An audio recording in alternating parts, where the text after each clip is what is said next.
we also want to use this in conjunction with our levels, right? If we can break below here and break below here, how does the market react when we break and retest? So this is what the break and retest model looks like.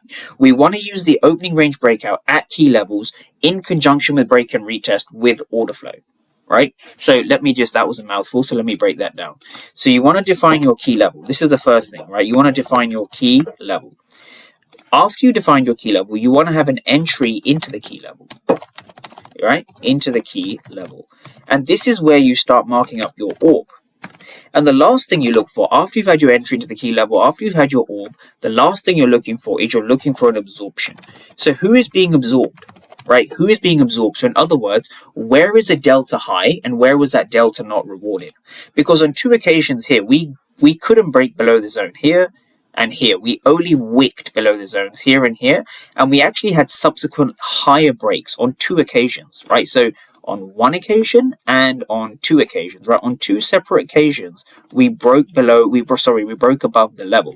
So these sellers over here failed, right? These sellers over here failed, right? This is how the orb works. This is how order flow works. So if you're confused about entries, it's because you're truly, in my opinion, missing what's going on here and also what's going on here. It's the same sort of thing. So again, define your key level, right? Wait for price to hit your key level and then understand absorption. And this does take practice. Order flow is not something you're going to learn overnight. It's not something you're going to learn from just watching this one video or all the other videos I made on order flow. You actually have to practice this stuff. Right, so here's now where the entry became interesting. So my entry that day for ES was, again, 67.50. All right, 67.50.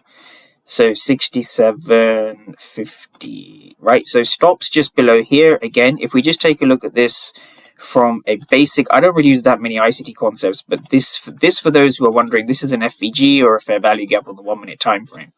Now,